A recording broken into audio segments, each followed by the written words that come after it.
Hello and welcome to this second episode of To The Point Sports podcast.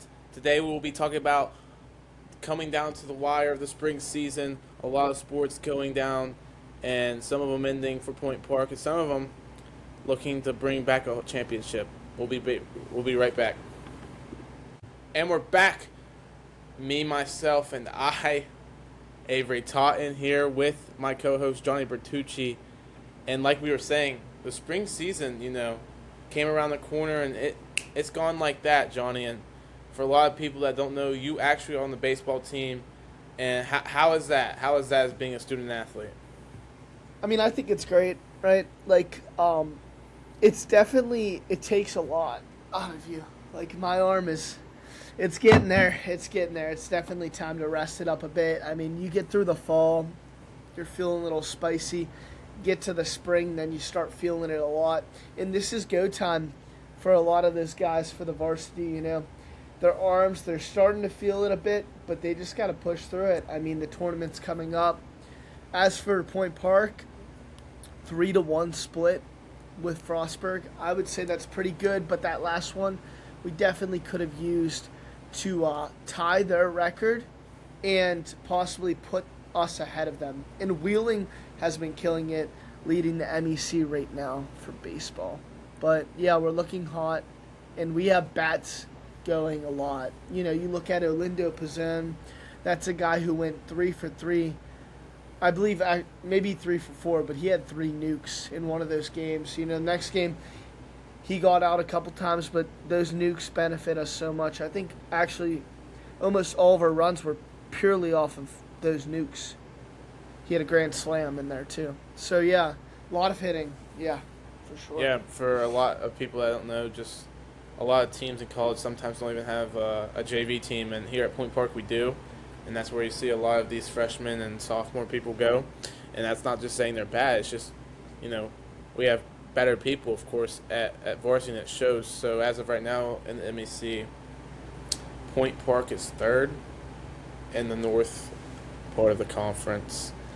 And when we're talking about that, their win against Frostburg in the first game was amazing, and then second game just didn't go their way. It's just a blowout, 13-1. So honestly, I like that we split, but at the same time, I just don't like the ending of that score. A lot of runs, happening when it shouldn't have happened. But what are your thoughts on that, Johnny? Yeah, I mean, it happens with a lot of teams. I've been seeing it a lot just in the MEC because all of these teams are, hard fighters. Like, they all try their best, and you could be down 6-1 and see a game end up 7-6 with victory, right? And I think that's just most all of the sports in the MEC.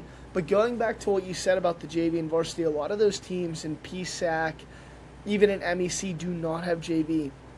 And I will say that having a JV, we have a lot of studs who actually started off at JV on varsity right now who have been killing it. You look at a guy like Blake Ewing who has put his time in here, and he is seeing the benefits and the success that you want to see from a guy who's one of those veterans on the team now.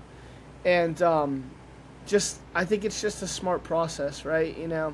Like, you put a freshman down on JV instead of varsity, they're going to get the reps, they're going to fail, and they're still going to get the workload, right, that you're going to see on varsity. But it may not have the same impact on the team standing and, just the outlook overall. But you're still getting those reps in against some good quality teams as well. Yeah, and like you said, some of these games, really for the JV, it doesn't really matter besides showing the coaches what you have, basically, and what I view of it. I think JV is just honestly a good process for some of these kids, and I'd rather be on JV getting games here and there and being able to show what I have instead of just sitting on the bench and watching varsity and have just my jersey on sitting there. Yeah, for sure, no doubt about it. And going off with swinging the bat, hitting the ball, you look over at softball, right, and they got that victory. Senior day, big win for them. They have had a fair share of losses. And, to be honest with you, you look at senior day, they only had, 2 seniors, right? they have a young team behind them, and there's going to be more recruiting and stuff like that. And this is what you see normally with the team that's younger. It's chemistry, and I know from talking to a couple of their players, they do battle a lot of injuries. Injuries have been a major problem for softball right now, and injuries in general just don't help teams by any means. They don't. Yeah, next man up mentality, right? And that helps in some cases. You see studs. Look at Tom Brady, right? He ended up coming in when Bledsoe was hurt, and success was seen. But at the same time, you're losing a star. So I mean, it can go both ways, but it's gonna hurt a team, especially a younger team. Yeah, and talking about younger team, Point Park only having 2 seniors to celebrate senior night. So just seeing that and being like having people step up that are younger and having the hope that next year will be better. Like you said, Point Park for softball hasn't had the best year, hasn't had the year that some of those girls want to go out with. But everything for a reason, and getting a win on senior night was probably the biggest thing. Even though they split the series on the doubleheader tonight, it was still a great win. It was a good win because it was a conference win in the MEC. Yeah, and kind of going off of that, those seniors, they can be frustrated, but at the same time, you think of it like I'm assuming they were pretty good leaders for that team. Been there for the long term. They've been through great and bad, and the truth is, those are the people that the program builds off of, right? They may have not ended the best way they wanted to, but they're setting the team up for build up, right? They might have injuries, healthier next year. See where that goes, kind of. And you talk about freshmen, right? Well, actually, before I get there, base also for the softball team, it's tough because you're not competing, but you're in the same category as baseball, right? And our baseball team, we've had our head coach for a long term, seen a lot of success in NAIA, now MEC, and some teams struggle at first to make that transition into that, and kind of going in that line parallel. It's hard to compete with that. I don't think that's the best word to say it, but it's like you have to remember at the same time, the baseball team, we have, I think, 12 seniors, right? I believe 8 of them are pitchers, actually. And those guys are fighting. They're doing great right now. But you got to think about the younger people. That softball team, who knows? They could be catching up. They may not. At the end of the day, that's something you just have to see in the next few years.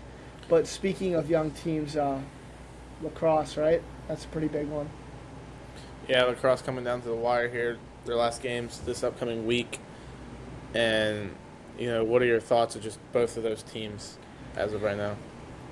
I mean, personally, I want to go and support one of their games. I haven't been able to make it because of baseball, but now that my season has come down to the end and towards the end of the wire, I want to support because I really do think, yes, both teams have had their ups and downs, success and losses. Sometimes some losses are worse than others, but at the end of the day, it's how they persevere for a young team. And having a crowd definitely can help one of those groups, because, yes, there's leaders, but from my knowledge, they only have like 2 or 3 upperclassmen for the girls and maybe only 1 or 2 for the guys. And that's kind of tough when it comes to that stuff. Yeah, when you're talking about, a home crowd, to be able to have that, like, as our generation says it, stadium pulse coming off of video games, but just having that part is, I think, a big factor, especially for some of these young athletes, being able to show off what they have during these games. But I mean, when you have no one to show off to and have no energy from like the crowd, I mean, once you go down, I mean, the crowd, or not the crowd, but the mindset of these young students just diminish sometimes, and it shows on these scores. Yeah. A prime example of that's the men's game against Seton Hill. Seton Hill being one of the top 10 ranked team in the nation of all lacrosse. The men's lacrosse having a great game to start it off.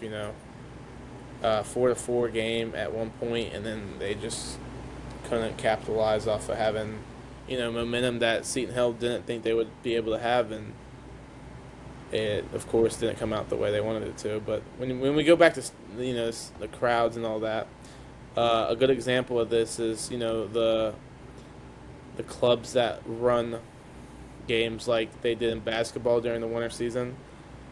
The It's on Us Yeah. game that allowed students to come and have free There's a admission. difference.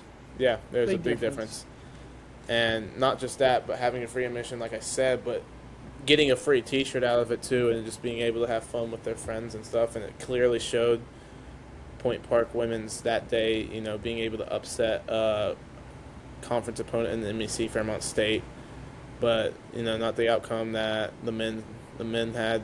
The men did not have the same outcome, but just being able to have a crowd that reacts and is loud to the opposing team and is cheering for us, it really does help the energy of the team's morale and stuff like that. Yeah, and kind of going back to lacrosse, and I guess this actually kind of implements with soccer as well because they're on the same field. But you're talking about the It's On Us, right? We played at CCAC. Nothing against CCAC, but playing at a place like that compared to Highmark and having a big event at Highmark, right?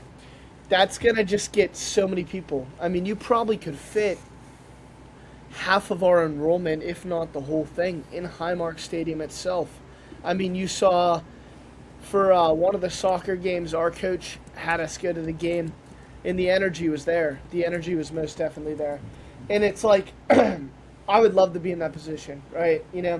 Having those events behind me and getting to play on such a great field like Highmark with the beautiful background and beautiful setting. I think that's just something amazing, and it's something that they should take advantage of. What do you think about that? Yeah, I think being able to fit our whole school is a possibility. I don't know this like exact amount of students here, but it is over. I'm pretty sure 2,000 if I'm correct. Yeah, And so, like you said, if we had everybody there, it still wouldn't fill up Highmark. The capacity there is 5,000. So, just being able to have our students there, or just have people there in general, and not just parents, could definitely boost it. And like you said, CCAC, nothing against them, but when you have a small, stadium like that or arena, it's going to fill up quick. So just 100 people can make a difference. But Yeah, compared to Highmark, not being enclosed and just being outside, having more people is going to affect it compared to just having 100 people. Even though it will be loud with 100 people, 2,000 people, it's going to be a completely different story. I feel like at CCAC, if you have 100 people or however many showed up for the It's On Us, compared to if all those people showed up to Highmark, it wouldn't sound the same. Just because of like how the arena is and how the stadium for Highmark is outside. yeah. And kind of going off of that, I don't think it would be a bad idea. This is like not off topic from sports, but I do think like kind of going off that same idea, if it was like implemented for the Copa and theater as well, where those are some people that might typically not like sports, right?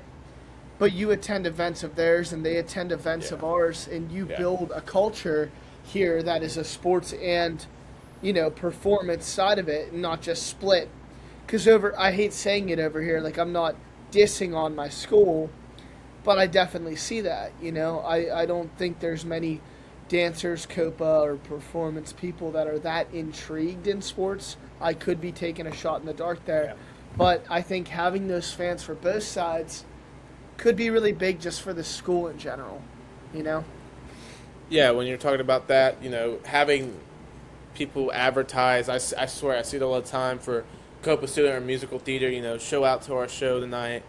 And what I'm getting used to seeing in common is all these people are just Copa, Copa, Copa for a Copa event or musical theater with all these events, and it's never like athletes. And maybe if there is an athlete, it's because they know they're close to him or something like that. But it's never, I don't see athletes just showing up to these. And I feel like you were saying, if these people or these majors and stuff like this got together and incorporated with each other and was like, hey, we'll make it a rule for our major, Copa or musical theater, all to go to 2 games. All of them have to go. Not all of them, but it'd be optional, but at the same time mandatory. I feel like Yeah.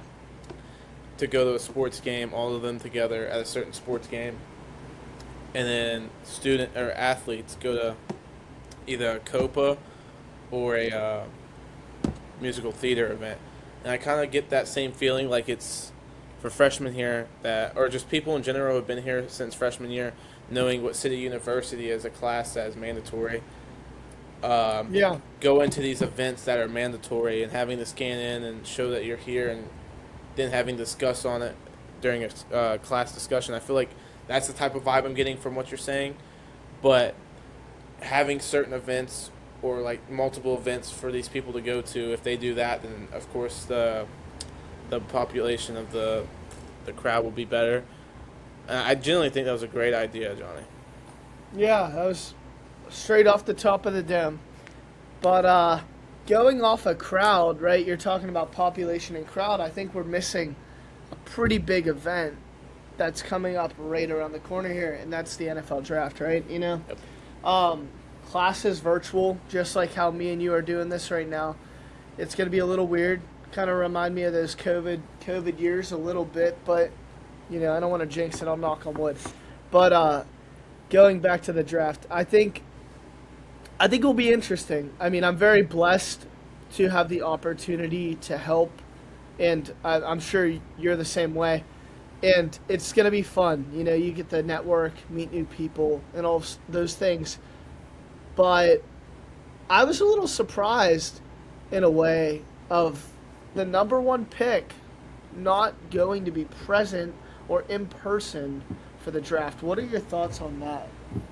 Yeah, just before I answer that, us being virtual, and I'm pretty sure Pitt and Duquesne aren't, if I'm not mistaken. I know Duquesne isn't, and none of their classes on Thursdays or Fridays or for those who might have classes on Friday, I'm not sure, but I know they are not virtual. I'm not sure about Pitt, but I know for Point Park here, we are all virtual, and then some of them maybe not even scheduling a meeting on Zoom or whatever they might do their class on, but just giving out the work and saying, hey, do this on a certain day. But for Fernando Mendoza, I honestly could care less. I think it's becoming more of a trend, I would say, since 2020 to not see these people here. And how do I say this? Since 2020, not just because of the COVID, but just being able to celebrate with your whole family at your house and stuff like that. I think that's pretty special. Mm-hmm. But at the same time, this is a once in a lifetime opportunity. Not everybody can say, yeah, I was there. I was in the green room for the NFL draft and getting picked. And some of these times it could be good, and sometimes it can be bad for these prospects, I would say. Because, a prime example is Lamar Jackson, who barely made it in the first round, being the last pick in that year's draft, and just having that moment with his mom crying in his arms, or in her arms, excuse me. But just being able to be there and go out to his fans who have paid so much money to be there and have the time of their life. But I do get it for Fernando. His mother has health issues, which can suck, but just being him going and being I'm gonna stay here and be with my family, I think is a very smart move. I'm a family man, so I would rather be home with my parents instead of just having to make them feel pain or anything like that if they had health issues. But going off for opportunities for these NFL prospects, we go to students from Point Park having the opportunity to work the draft. So what are your thoughts on that? Before I get your answer, we are actually working in the same job opportunity, having the same opportunity of that. So I'm going to give you 2 questions here. How do you feel about Point Park students having the opportunity to work, and how does it feel for just the coincidence of us working for the same job. So I'll probably forget the questions, but I'll start off with the first one, right? For Point Park students, I think it's huge, right? We have a sports comm club. Unfortunately, I'm typically very busy and I cannot attend that, but I do think it's a great idea, a great scheme they have here, and they do an amazing job. And those three things can be incorporated for the draft. A lot of these guys under the major, they have the idea that they want to do that, and they're pretty set on it. And also, we're right there, right? I don't know if Duquesne and Pitt are doing the same thing or how they're planning it, but to be honest, I could care less because we're right next to the point. We're right next to Acrisure. We're right next to it all. And to be fair, we're a school that I feel doesn't get acknowledged enough, and us getting that opportunity to be at one of the biggest events that happens in little old Pittsburgh is huge. It's huge for us. And I think it's also huge that you being one of my best friends work in the same event will be super exciting and super fun. And also we'll get to be in the heat of it, I know my reporter mentioned, I'm sure yours mentioned the same thing, about kind of getting a feel for the environment. That's one of the big questions a lot of people are going to be asking and they're going to be talking about. And being able to record that and do as much as I can in that event will be great. And I also plan on attending on Saturday the event itself, as a whole. Like those first 2 days, working my butt off and doing what I can, and then just kind of getting the feel for it, because it's one of those things you never know if you're going to see again. Right, and the draft coming to Pittsburgh, in my opinion, I don't know how you feel, but I used to think Pittsburgh was a huge town growing up. It was the town I loved just because of how my family was with the Pittsburgh Pirates, and just being able to be here from Charleston, West Virginia is a true blessing. But going off of that, I think this town is really small for this opportunity, but hopefully that the city can capitalize off of this, because if they don't, then who knows, maybe Pittsburgh might not ever get a draft again unless we somehow expand into the waters from the point. But going off of that, the point, when you're talking about the point, they have started to build stuff, and at the entrance of the point, there's actually like a big hut that says thank you to the fans who are coming. Not just that, but they have gated a lot of the park off as of right now. So, how do you feel about that? I hate it. I mean, I do. I hate it. I went on a run with one of my friends on the baseball team, and I tried to do my typical route, and I can't even do that. I had to, modify my run because a little detour. Exactly. They closed off Acrisure itself, kind of. It's boxed out, so I could only run across the river and then kind of back, and the same thing around the point. It's closed off. I can't throw down there right now. So there are negatives to it, but I actually think, at first I thought this event may be underwhelming, because personally, if I lived in Florida like Mendoza did, I don't know if I'd really want to come to Pittsburgh. Right. Florida's so great, but at the same time, because it's so small, I think from television and camera standpoint, huge, it's going to look freaking huge. It's going to look like people are going to be swimming in the water. And that's crazy to think about. And it might look huge, and it might not be that many people, but I think it will be enough where it gets sent all over social media, and it will be something where we will host another event, whether you like it or not. I think it's going to be something that carries on as a tradition in the next 5-6 years, down the road. Yeah, hopefully. I don't know how the cities rotate with the NFL, and hopefully with the rotation it doesn't take another 31 years just to rotate through all the cities. But I've seen a lot of mixed opinions about it on TikTok, especially just social media in general. One of them being where they had cut a lot of these trees down right where the draft is going to be. I don't know how to feel about that. I'm not like all trees should survive type of guy, but I'm not like, what was the point of putting these trees down if we were just gonna cut them, right? Yeah, yeah. I mean, I can agree to disagree on it because it's like, you know,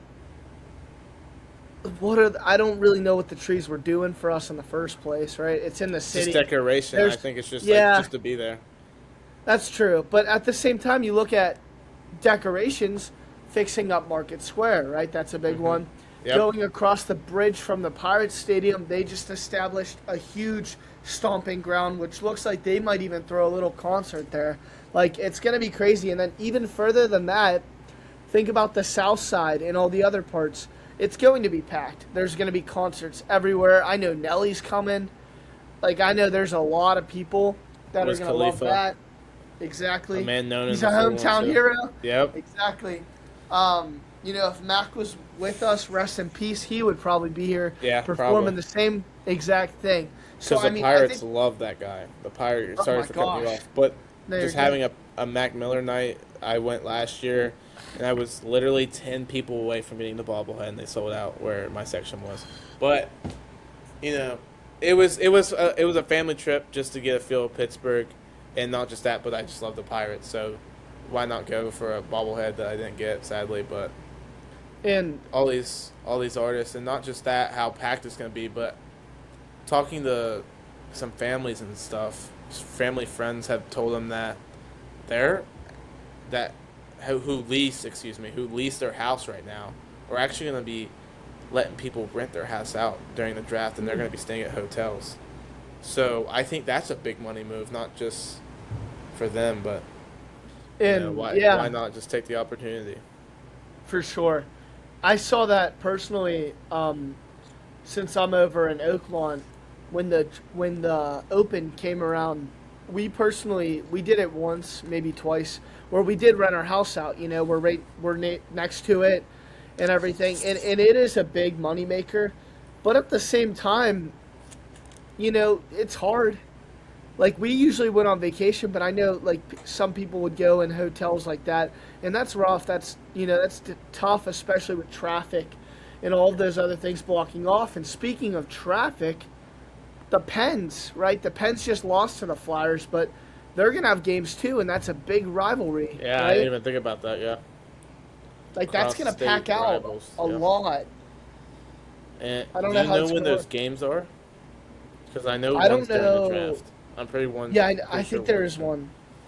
So I think not they're trying to be just- not smart just- with it. Yeah, not just that, but having what people estimate over 700,000 people in one city, in one spot, and then having an additional 10,000 at least going to a Pens game. That's gonna be crazy. I think traffic is gonna be 24/7, and it basically already is 24/7 here in Pittsburgh. But And we're in the heat of it. We Yep. are in the heat of it. So, you want to buy food, you want to get stuff, start prepping. you better start going right now, because when Wednesday or Tuesday, I really am curious how Tuesday's gonna be. But Wednesday, I guarantee you, this Target that is downtown is going to be cleared.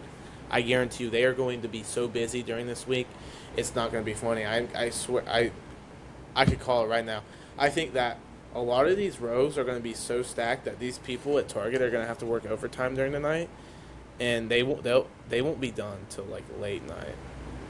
Yeah, I mean, money. And speaking of overtime and money and all of that going on, I've been Ubering a lot, and I've been talking to those guys. I've met some Ubers that are amped up about the draft, and I've met some Ubers that are disappointed and mad about it. I was talking to one guy. He's like, I reserved a spot. There were only 3 left for, like, this one thing. And he's like, I'm going to probably make $60-$70 per ride. I'm like, some people Uber 5 blocks. Look at a place like Coachella, right? Big place, festival, huge. But there's people doing Ubers when they're like literally less than a mile away, and they're paying over $100 getting mad. Like, dude, you gotta walk. It's gonna be busy. You're gonna have to walk.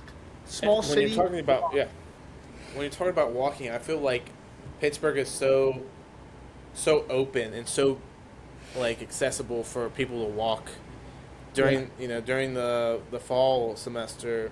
Me and my roommate, we would go on runs, and just being able to go from the point to across the bridge to the Steelers Stadium, seeing that for the first time, I was like, wow. And then not just that, but running from there to the Pirates Stadium, excuse me, it's just an amazing view. But that just shows you how like close everything is in this city, and not just that. Talking about the Pirates, but them getting a win today, a win today to win the series 2-1 against the Rays. But just going off that, I feel when you're talking about the Pirates and knowing you love food. Now that Sugarberg or Sugar Donuts, what is that place called? That's right beside the Pirate Stadium. It's Sugar something. I can't think of the name right now. I know what you're talking about. But that place is going to be packed as well because it's already a staple. It literally, there's proof of it being a staple from the first day of the home opener. It was insanely packed, so I think that place is going to be packed as well since it's literally 3 blocks away from the draft. Yeah, and those are the investments the city got to make, right? I literally just came back from my house, drove over here, and I mentioned a nice little park they made right when you cross the bridge to head over here, right? And my dad was like, you know what? If they were to add a Starbucks right at that corner, I bet you it's going to change the whole look. Yes, it's going to be packed already, but anyone loves Starbucks. Anyone likes Sugar Donuts. You can't miss putting those places there. Going to make it packed, going to make an impact, and going to bring the draft back. That's all I've got to say. Yeah, and just to wrap it up, the last question I'm going to ask is, who do you think is going to be the first overall pick? I think Mendoza, yeah. We talked about it already. I think it's going to be Mendoza. And one more thing. The draft trades are going to be insane, too. We just had one this past, 2 days ago or just yesterday, I think. Bengals trading for Dexter Lawrence for the 10th overall pick. I'm curious to see what our Steelers do, but it's like a hit or miss with us sometimes, you know? You look at the past, we got guys like Big Ben, and then you look at the more recent, you get Broderick Jones, you know? I hate putting people down because the guy's young still, starting to get middle of the pack. But it's like, I'm praying that we get something good. And I know the people here in Pittsburgh are also going to be going crazy for our draft picks. And I'm excited to see who announces them and how it all plays out. But yeah. Yeah, I guess we'll have to see. And I just want to thank everybody for watching this episode. Thank you. And we will at least have one more episode and hopefully many more after that. Hope you have a blessed day and stay safe. Thank you. If you want to keep following us at To The Point Sports Podcast, you can find us on YouTube and Instagram at To The Point Sports Pod. I thank everybody for listening, like I said again, and have a great day.